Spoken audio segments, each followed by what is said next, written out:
Avez-vous déjà remarqué comment tout allait parfait sur les réseaux? Je parle du gars qui a le réveil parfait, qui se réveille tous les matins à 4 heures du matin et pas prendre une douche froide avec les glaçons autour. Je parle de la fille qui mange le repas parfait tous les jours. Je dis bien tous les jours, avec plusieurs couleurs des dents, le vert, le rouge, le jaune. Je parle des couples parfaits qui mettent en ligne leur relation, comment tout est tellement parfait, comment il n'y a jamais de problème entre eux. Au fait, tout allait si parfait sur les réseaux que consciemment ou inconsciemment, on a tendance à vouloir faire similaire. On a tendance à nous juger, se juger soi-même et juger notre vie en fonction de comment la vie des autres est sur les réseaux.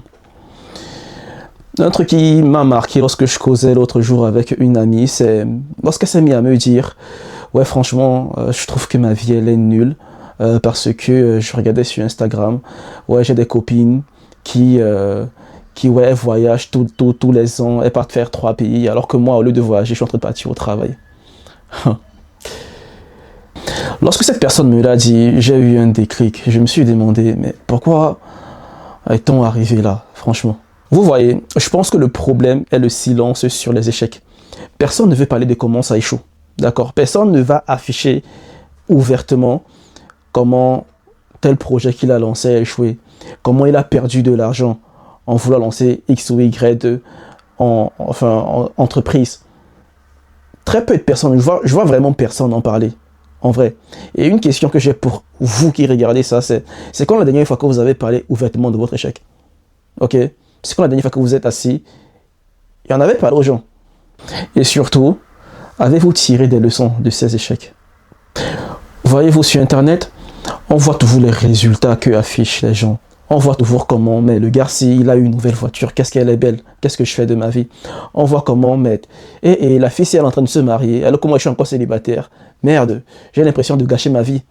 On voit comment telle personne est en train de voyager ici et là, alors que moi j'aime à peine le temps de terminer mon travail, j'ai à peine de quoi même me nourrir et nourrir ma famille. Et en gros, on compare nos doutes, notre intérieur, d'accord, nos doutes intérieurs avec le succès des autres. Vous savez, je vais vous partager un échec qui m'a particulièrement marqué. Il y a quelques temps, je m'étais relocalisé, j'étais avant dans la ville de Paris. Je me suis rapproché vers la Suisse pour pouvoir trouver un boulot qui me rapporte plus d'argent. Cependant, mon projet a lamentablement échoué. Dans ce travail-là, j'étais avec des collègues et ça a tourné vraiment au vinaigre avec ces collègues. J'étais un consultant, j'ai travaillé des heures supplémentaires comme un malade et la paye en vrai pour le travail que je faisais n'était vraiment pas à la hauteur. Les gars, après 4 semaines de travail, après seulement 4 semaines durant cette mission-là, je partais le matin à 6 heures, je rentrais à 18 heures et quand je rentrais, je mangeais, je partais dans ma chambre et je pleurais. J'étais littéralement le gars là. J'ai travaillé jusqu'à mettre. Tu travailles pour des gens, les gens ne sont pas reconnaissants et ils t'insultent pour cela. Tu as l'impression que la terre est en train de te tomber dessus. Je ne vais pas extrapoler sur cette histoire-là, mais comprenez que c'était un moment très dur où mon projet de relocalisation il a échoué, je ne devais vraiment pas du tout bouger, ou mon intégration dans l'entreprise avait complètement échoué parce que je ne savais pas comment fonctionnaient ces personnes-là et la pression qu'ils m'ont mis en tant que consultant, je ne savais pas les gérer, je ne savais pas la gérer parce que j'étais inexpérimenté.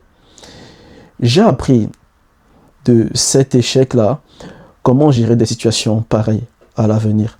J'ai appris l'importance de bien planifier sa relocalisation. J'ai appris l'importance de bien s'intégrer lorsque tu as une nouvelle équipe et quand partir vraiment le plus vite avant que ça ne cuise sur toi. J'ai appris tout cela et ce sont des éléments que la réussite ne m'aurait jamais appris. Et aujourd'hui, je suis littéralement meilleur grâce à cette expérience. Bref, le message que je veux te passer est ne te force pas à être parfait. Force-toi à progresser continuellement. On dit en anglais que consistency beats perfection. Être consistant dépassera toujours la perfection. C'est-à-dire que si tu as un truc à faire, au lieu de te forcer à le faire parfaitement tous les jours, il faut avoir la version A de cette chose, la version B, la version C. Si tu n'as pas pu faire 100%, fais 50%. Si tu n'as pas pu faire 50%, fais 10%. Mais reste consistant.